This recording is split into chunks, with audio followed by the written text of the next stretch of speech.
Welcome to ABC31 News tonight. I'm Scott Beadle. Renovations and new construction for affordable housing units in Alexandria began last month. ABC31's Joanna Phillips has an update for us in tonight's big story. The Alexandria Housing Authority provides affordable housing to low-income families and individuals. In October of 2017, they announced a $67 million construction and rehab project at multiple properties throughout the city, funded by the Rental Assistance Demonstration Program. The project began last month with updates to already existing units and construction of new housing. We're literally going to take out everything in those units and replace them. Windows, appliances, bathroom and kitchen fixtures, flooring, ceiling. Do some work on the outside. We're going to add porches to some of them. We're going to paint the bricks to give it a fresh look, replace roofs where there needs to be replaced. The initiative will be developed throughout 3 phases. Harmony Gardens is the first phase. The next phase is going to be Royal Cambridge, which hopefully we can close on that deal sometime March, April. That project will rehabilitate 3 additional sites, as well as building 92 new units on property we already own. The next phase is Magnolia Crossing, which includes 1 site, Carver Village on Lee Street, that has been funded but not yet closed. We're still putting the financing package on that one. It's a very large investment in affordable housing, as some units date back to the 1920s and are in need of updates. New construction is estimated to take about 18 months, while sites being rehabilitated will take about 90 to 120 days at each site. A key point here is that once we complete all this refurbishment, we will transition from public housing to affordable housing. We will be owned by business partners. Joanna Phillips, ABC 31 News. Lawmakers are back in Baton Rouge today. Governor John Bel Edwards is asking the legislators to consider a 17-point agenda during a session that must end by March 7th. The state faces a $1 billion gap for its budget that starts on July 1st. The crisis was brought on by the expiration of a temporary sales tax, but the governor says he has proposals to replace that loss with some $994 million to ensure that higher education, TOPS, and health care are not harmed. We've had some pleasant weather for President's Day. Meteorologist Ross Whitley is here with the first look on what we can expect next. Ross. Yeah, it was very nice out there, and for those of you that got to have the day off and experience the lovely weather outside, I'm sure you enjoyed it. For this time of year, we should be down in the 60s, and instead we hit 81 degrees, nearly a record. The record was 82, just 1 degree shy today, and we'll have couple more shots at records, at least record highs, over the next several days. But we're also expecting periods of cloud cover and even some rain. We could even be talking about some river flooding, and it won't even be due to the rain falling here, but the rain falling off to our north. So we're going to be talking about the overall pattern, how much rain is going to fall, and when we will get dry again, maybe when winter might return, all coming up in just a few minutes. All right, thank you, Ross. Alexandria police say a hit and run over the weekend led to the arrest of a man on a number of charges. 28-year-old Joseph Wilton was charged with hit and run, possession of marijuana with intent to distribute, possession of cocaine, possession of a gun by a convicted felon, driving under suspension, and failure to use a child restraint. Police say the hit and run happened on MacArthur Drive. He was arrested later on Joseph Street. A third DWI charge is now pending against a man who Alexandria police say crashed his vehicle into a light pole on Twin Bridges Road. 35-year-old Nathan Dunn is also charged with careless operation and driving under suspension. That arrest happened very early yesterday. And Alexandria police say they arrested a homeless man over the weekend for vehicle burglary and drug paraphernalia. 49-year-old Charles Johnson was taken into custody Saturday night after a disturbance in a downtown parking lot. Creative Con was back this weekend, enthralling fans of comics, sci-fi, and more. ABC31's Shar Thomas was there and brings us a recap. It is a free event that book, movie, and comic lovers look forward to every year. People from all over, not just local, but from all over. Creative Con fans gathered for a 5th year dressed as classical characters and got a chance to network with authors and local entrepreneurs. Science fiction author Lee Stevens was there to promote his book Epic and connect with St. Law locals and visitors. What's going to catch you about Epic is the real nature of it. Even though it's science fiction, I believe in relatable characters and characters you can make a connection with, and I think there's a lot to be said for the average Joe. And so when someone reads Epic, hopefully they'll find a character that they can say like, wow, I totally can connect with this character on a deep level and understand what he's going through. 16-year-old entrepreneur Emily Garrison of Cenlaw used Creative Con as a way to showcase her creative bookmarks and sell used books for a reasonable price. Whenever they like reading books, they like to have nice bookish merchandise. And I went online to look at like watercolor bookmarks and stuff like that, but they were fairly expensive. And I wanted to make bookmarks that were sort of in my price range that I could afford to sell to people and also be making money, and they're getting a good deal. Garrison says she was inspired to create a business out of bookmarks because she wanted people to have nice bookmarks, yet inexpensive.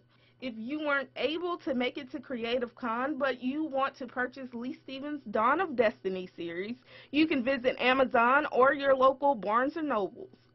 For more information on how you can get your hands on Emily Garrison's bookmarks, contact 318-640-6621. Shar Thomas, ABC 31 News. LifeShare Blood Centers is looking for new donors to come and help save lives. Mark Lionette tells us about the simple requirements. And then 17 and up can donate.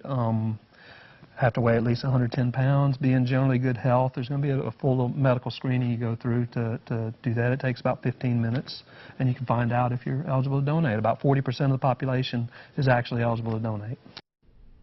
For more information, you can contact your nearest LifeShare Blood Center. With LSU's baseball team getting their season underway, WBRZ's Sydney Kearns takes us behind the scenes with the man who helps the games go smoothly. Here's a brand new ball. His job is far from conventional. First thing you do is unwrap them and put mud on them. Here we go. It takes the shine and the slickness off of a new ball. It includes rubbing mud from the Mississippi River onto game balls. Mark will be the crew chief tonight. He'll be on the plate, so I put balls in the locker for him to start. And making sure the umpires have everything they need in their break room. Of course, meet them on the field, bring them in. That'll be our replay, plus I may put your show on here tonight, give them a laugh. Since 1980, Ted Stickles has called this stadium his second home. It's just a great atmosphere. All we got to do is make sure we don't play the bottom of the ninth. We've won the game. He started as the event manager. Now he's retired. Here we go. Taking on these roles as a volunteer. And I just enjoy coming over here. I like to come early, make sure in my area things are set up. Through the years, Stickles has seen some interesting things, including the time a streaker ran through the old baseball stadium. We were out on the field, got him when we tackled him, and that was very much of a surprise. But normally, here's my spot. Stickles stands here during the games. A man behind the scenes everyone goes to. The umpires, I can see them. Coaches need anything here. To make sure everything surrounding the game is a home run. This February, Dr. Oz holds their feet to the fire. Scammers, sex offenders, big business. Nothing more than junk food in disguise. Investigating controversies, exposing the truth. Do you know where your hamburger meat really comes from? I've taken Uber many times, and I just remember thinking, am I gonna die tonight? Nothing is off limits. Watch Dr. Oz weekdays at 11 on KLAX TV.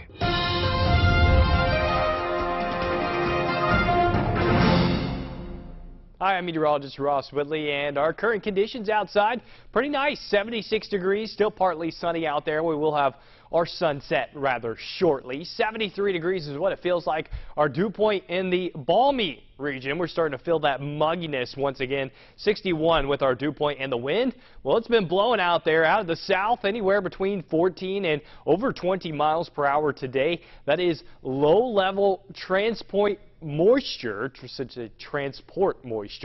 to the north. That's why that wind is howling so much, because we have a cold front approaching. Not going to get here, but it is approaching, and that's part of the reason why we'll see the uptick in moisture over the next couple of days. Overnight tonight, we won't see the rain just yet. Getting down to 65 degrees, but very warm still for this time of year. We should be down into the 40s for our overnight lows. Mostly cloudy conditions continuing, and the wind will die down just a touch as well. And the reason why? Well, we have a stalled frontal boundary that will be approaching. This isn't there just yet. We have a cold front just off to our north, but this is where that stalled frontal boundary will arrive to, and then plenty of moisture streaming along that, even a couple of areas of low pressure over the next several days. And you see off to our north and west, 4 to 6 inches of rain. Where you see this darker color, orange or gold there, that is 6+ inches of rain over the next 7. Now you notice it tapers off as it heads into our region, but we could still be looking at anywhere between 1 and 3 inches of rain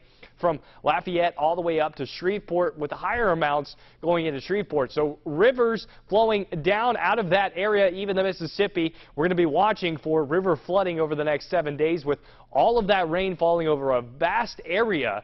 We're going to watch it all funnel down into the rivers toward us, and that means we could be possibly talking about some river flooding. Here locally closer, not a whole lot going on other than just that high cloud cover and occasional showers, but this will continue to increase as we go through the next couple of days. Tomorrow, warm once again, near 82 degrees. That's a record set back in 1986, and I think we could get pretty close to breaking that record as we head into Tuesday and Wednesday. Or I should say Wednesday here. We'll have those thunderstorms around and periods of rain. Could be heavy at times. This is where I think the majority of our rain is going to fall, is on Wednesday. And as we go into Thursday, well, the rain and thunderstorms sticking around as we move throughout that period. Tomorrow, very warm conditions, showers just off to our west near record highs. The rain just off to our west as well. And this continues our surface map as we head into the weekend or the end of the week. We see that rain basically over the same area, and we're looking at our temperatures going all the way up into the 80s tomorrow. Our extended forecast staying warm, but the rain heavy at times on Wednesday. We do finally cool back off into the lower 70s by Sunday and Monday. Scott? Do you buckle up when you get into the car? Then how about getting that flu shot to protect yourself from this year's flu season? With more, here's Michelle Franzen. There's a new development in the battle against the nation's deadliest flu epidemic in nearly a decade. The CDC is now reporting this season's flu vaccine is about 36% effective. That means over a third of the people who get the shot won't get the flu. But in kids, it's even more effective, 59%. The vaccine is less effective, only 25% against the most severe and dominant type A, H3N2 strain.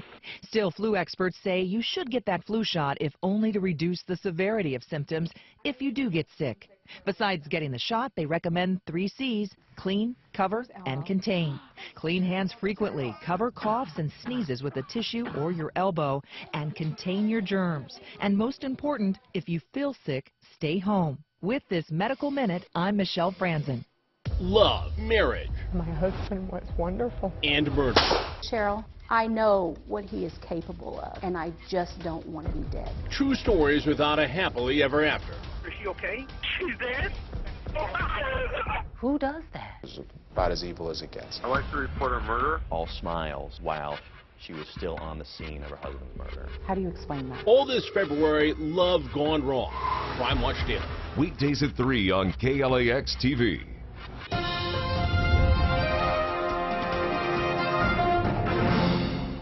Good evening, everyone. I'm Nick Frank. It was a dominating weekend on the diamond for the NSU softball team. Lady Demons rolled through their competition, scoring 37 runs on their way to 4 wins. And since their opening weekend when they got swept, the Demons have now won 8 straight. I thought the girls did a really good job of bringing the energy and keeping the energy all the way through the game. And we got a lot of kids in early, and they came in and produced. And, just picked up right where we left off to begin with, and the energy stayed up, and we finished strong, and Brown and Ryan pitched really good and gave us a good outing on the mound. But we are out of time, so thanks for watching. Have a great night. When a case seems unsolvable, they see the incredible. Murder, motive, secrets. Bones Weekends. Watch Bones weekends on KLAX ABC 31. To catch a killer, You gather the evidence. There's blood on the screen. And build a picture-perfect case. What if you stabbed her 12 times? Oh, there, FBI. Bones Weekends. Weekends on KLAX TV.